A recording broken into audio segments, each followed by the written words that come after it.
আকাশবাণী কলকাতা, স্থানীয় সংবাদ পড়ছি সুদীপ বসু। প্রথমে বিশেষ বিশেষ খবর। সুপ্রিম কোর্টের রায়ে চাকরিহারা শিক্ষকদের সঙ্গে আজ বৈঠকে বসার কথা শিক্ষামন্ত্রী ব্রাত্য বসুর। যোগ্যদের চাকরি ফিরিয়ে দেওয়া এবং ওএমআর শিটের মিরর কপি প্রকাশের দাবিতে এসএসসি অফিসের সামনে অবস্থান বিক্ষোভ চলেছে। আজ এসএসসি কার্যালয়ে অভিযানের ডাক চাকরিহারাদের। হনুমান জয়ন্তী উপলক্ষে বিরোধী দলনেতা শুভেন্দু অধিকারীকে আগামীকাল কলকাতায় শোভাযাত্রার শর্তাধীন অনুমতি দিয়েছে কলকাতা হাইকোর্ট। জাতীয় সড়কগুলিতে টোল সংগ্রহ এবং অন্যান্য সমস্যার সমাধানের লক্ষ্যে আজ বৈঠক করবে রাজ্য পরিবহন দপ্তর। রাজ্য সরকার হাওড়ার আমতায় একটি ফাউন্ডারি পার্ক তৈরির কাজ শুরু করেছে। রাজ্যের প্রায় সব জেলাতে বৃষ্টির প্রেক্ষিতে অনেকটাই কমেছে তাপমাত্রা। আগামী কয়েকদিনে বৃষ্টির পূর্বাভাস দিয়েছে আবহাওয়া দপ্তর। আসছে বিস্তারিত সংবাদে। সুপ্রিম কোর্টের রায়ে চাকরিহারা শিক্ষকদের সঙ্গে আজ বৈঠকে বসতে চলেছেন শিক্ষামন্ত্রী ব্রাত্য বসু। বিকাশ ভবনে ওই বৈঠকে স্কুল সার্ভিস কমিশনের চেয়ারম্যান, শিক্ষা দপ্তরের আধিকারিকরাও উপস্থিত থাকবেন। যোগ্য চাকরিহারা শিক্ষকদের বক্তব্য শুনবেন শিক্ষামন্ত্রী। তাদের চাকরিতে পুনর্বহাল করতে সরকার কোন পথে এগোতে চাইছে সে ব্যাপারেও বৈঠকে আলোচনা হতে পারে। সরকার আইন বিশেষজ্ঞদের পরামর্শ নিয়ে যোগ্য অযোগ্যদের তালিকা প্রকাশ করতে চেষ্টা করছে বলেও শিক্ষামন্ত্রী জানিয়েছেন। তাহলে যোগ্য অযোগ্যের তালিকা সিবিআই জানে, এসএসসিও জানে। এখানে একটা তালিকা আছে, যদিও সেই তালিকা সন্দেহের ঊর্ধ্বে নয়, অন্য কথা, কিন্তু যোগ্য অযোগ্য তালিকা একটা আছে এবং সেটা সুপ্রিম কোর্টও জানে। যোগ্য অযোগ্য বাছাই করা সম্ভব মানে কি? যোগ্য অযোগ্য তালিকা আছে, আইনি পরামর্শদাতা যদি বলেন যে এটা ওয়েবসাইটে দিয়ে দেওয়া যায়, দিয়ে দেবো। সুপ্রিম কোর্টের রায়ে চাকরিহারা শিক্ষক, অশিক্ষক কর্মী এবং বিভিন্ন রাজনৈতিক দলের মিছিলকে কেন্দ্র করে গতকাল কলকাতা শহর কার্যত অবরুদ্ধ হয়ে যায়। যোগ্যদের চাকরি ফিরিয়ে দেওয়ার দাবিতে কর্মচ্যুত শিক্ষক, অশিক্ষক কর্মীরা কলকাতায় মহামিছিলের ডাক দেন। রাতে বৃষ্টিকে উপেক্ষা করে সল্টলেকের বিকাশ ভবনের সামনে চাকরিচ্যুতরা অবস্থান বিক্ষোভ চালিয়ে যাচ্ছেন। অনশনে বসেছেন দুজন। দ্রুত ওএমআর শিটের মিরর কপি প্রকাশের দাবি জানিয়েছেন আন্দোলনকারীরা। এদিকে যোগ্য শিক্ষক শিক্ষিকা অধিকার মঞ্চের সদস্যরা আজ এসএসসি ভবন অভিযানের ডাক দিয়েছে। বিজেপি সাংসদ প্রাক্তন বিচারপতি অভিজিৎ গঙ্গোপাধ্যায় গতকাল অবস্থানরতদের সঙ্গে সাক্ষাৎ করেন।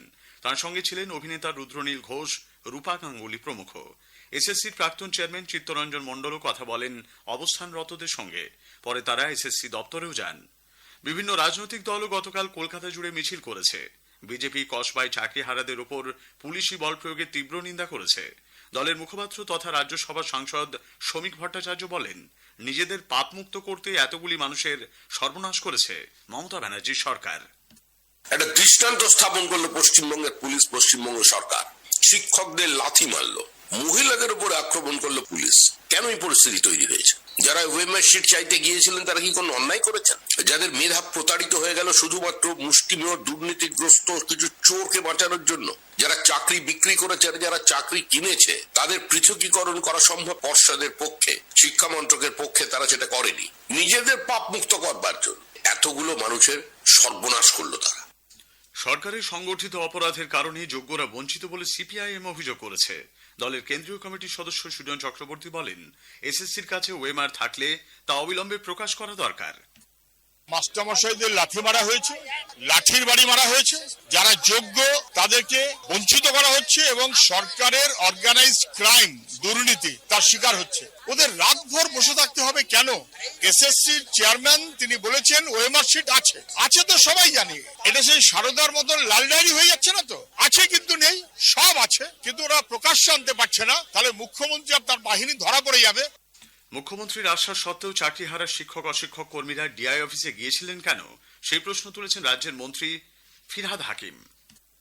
মাস্টারমশাইদের যখন মুখ্যমন্ত্রী বলেছেন স্কুলে যেতে, তারা এই সরকারি দপ্তর দখল করতে বা স্কুল শিক্ষা দপ্তরের অফিস, ডিআই অফিস দখল করতে যাবেন কেন?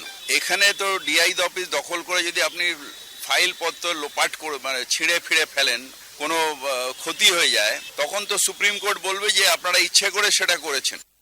দুর্নীতির দায়ে শিবপুর দীনবন্ধু ইনস্টিটিউশনের এক শিক্ষকের ব্যাংক অ্যাকাউন্ট ফ্রিজ করতে সিআইডিকে নির্দেশ দিয়েছে কলকাতা হাইকোর্ট। দিন কয়েক আগে সিরাজুল ইসলাম নামের জীবন বিজ্ঞানের ওই শিক্ষককে বরখাস্ত করে হাইকোর্ট। তার বিরুদ্ধে জারি হয়েছে গ্রেপ্তারি পরোয়ানা। তার বাড়িতে একাধিকবার পুলিশ গেলেও সিরাজুলের সন্ধান মেলেনি। হনুমান জয়ন্তী উপলক্ষে আগামীকাল বিরোধী দলনেতা শুভেন্দু অধিকারীকে কলকাতায় শোভাযাত্রার অনুমতি দিয়েছে কলকাতা হাইকোর্ট। তবে রাখা হয়েছে একাধিক শর্ত। কলেজ স্ট্রিট থেকে আমহা স্ট্রিট থানার হনুমান মন্দির পর্যন্ত মিছিল যাবে। বিকেল 5টা থেকে রাত 8টার মধ্যে শোভাযাত্রা করা যাবে। শব্দ দূষণ বিধি মেনে বাজানো যাবে মাইক। মিছিলে ডিজে ব্যবহার করা যাবে না। হাওড়ায় রামনবমীর মিছিলে হাইকোর্টের নির্দেশ লঙ্ঘনের অভিযোগে বিশ্ব হিন্দু পরিষদের সদস্যদের বিরুদ্ধে পুলিশ এফআইআর দায়ের করায় রিপোর্ট চেয়েছে কলকাতা হাইকোর্ট। বিচারপতি তীর্থঙ্কর ঘোষ পুলিশের কাছে কি তথ্য প্রমাণ রয়েছে আগামী 25 এপ্রিল তা জানাতে বলেছেন। এসইউসিআই কমিউনিস্ট অবিলম্বে ওয়াক অফ আইন সংশোধন বাতিলের দাবি জানিয়েছে। দলের সাধারণ সম্পাদক প্রভাস ঘোষ এক বিবৃতিতে বলেছেন, দুর্নীতি দূর করার অজুহাতে বিজেপি নেতৃত্বাধীন কেন্দ্রীয় সরকার যেভাবে ওয়াক অফ আইন সংশোধন করেছে দল তার তীব্র বিরোধিতা করছে। নদিয়ার কালীগঞ্জ বিধানসভা আসনের উপনির্বাচনের জন্য ভোটার তালিকা সংশোধনের কাজ শুরু হয়েছে। ভোট গ্রহণের দিনক্ষণ ঘোষণা না হলেও প্রস্তুতি শুরু করেছে বিভিন্ন রাজনৈতিক দলও। একটি প্রতিবেদন। নদিয়ার কালীগঞ্জ বিধানসভা আসনে উপনির্বাচনের জন্য প্রস্তুতি শুরু হয়েছে জোর কদমে। বিভিন্ন রাজনৈতিক দলের তরফ থেকে ওই আসনে কে কে প্রার্থী হতে পারেন তা নিয়ে চলেছে দলীয় নেতা কর্মীদের মধ্যে জোর চর্চা।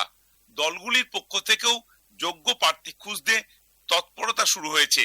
এদিকে ওই আসনে উপনির্বাচনের জন্য ভোটার তালিকা সংশোধনীর কাজ শুরু হয়েছে, যা চলবে আগামী 24 এপ্রিল পর্যন্ত। উল্লেখ্য, গত 1 ফেব্রুয়ারি বিধায়ক নাসিরউদ্দিন আহমেদের মৃত্যুতে কালীগঞ্জ বিধানসভার আসনটি শূন্য হয়। অনুপম মদক, আকাশবাণী সংবাদ, কালীগঞ্জ, নদিয়া।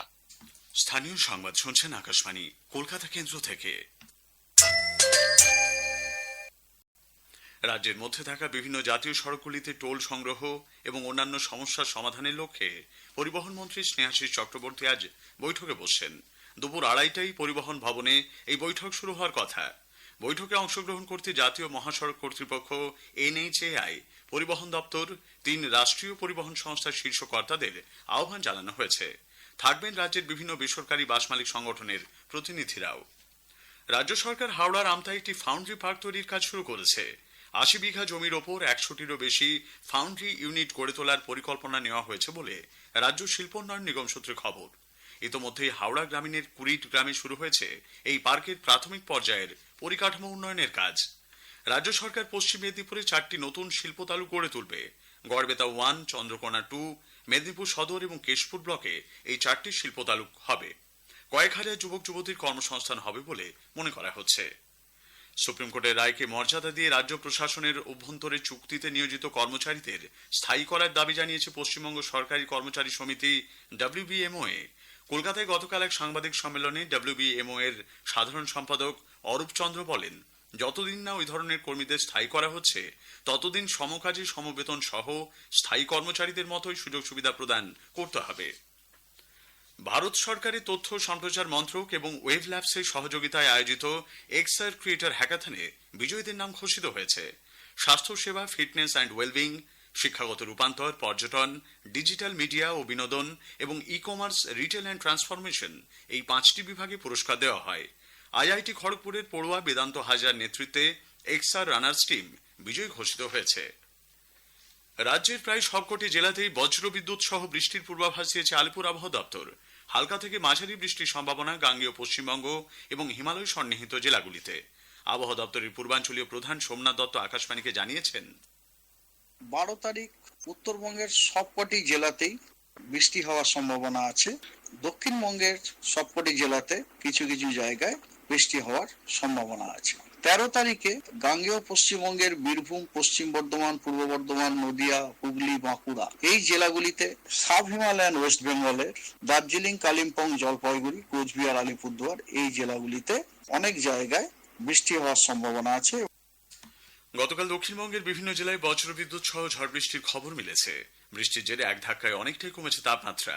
আজ সকালে কলকাতায় সর্বনিম্ন তাপমাত্রা রেকর্ড করা হয়েছে 21.4 ডিগ্রি সেলসিয়াস, যা স্বাভাবিকের চেয়ে 4.2 ডিগ্রি কম। সর্বোচ্চ তাপমাত্রা 33 ডিগ্রির আশেপাশে থাকার সম্ভাবনা। IPL এর ম্যাচে আজ Kolkata Knight Riders Chennai Super কিংসের মুখোমুখি হবে। এম.এ. চিদম্বরম স্টেডিয়ামে খেলা শুরু হবে সন্ধে 7:30টায়। শেষ করার আগে স্থানীয় সংবাদের বিশেষ কিছু অংশ আরও একবার। সুপ্রিম কোর্টের রায়ে চাকরিহারা শিক্ষকদের সঙ্গে আজ বৈঠকে বসার কথা শিক্ষামন্ত্রী ব্রাত্য বসুর। এদিকে আজ SSC কার্যালয়ে অভিযানের ডাক চাকরিহারাদের। জাতীয় সড়কগুলিতে টোল সংগ্রহ ও অন্যান্য সমস্যার সমাধানের লক্ষ্যে আজ বৈঠক করবে পরিবহন দপ্তর। স্থানীয় সংবাদ শেষ হলো।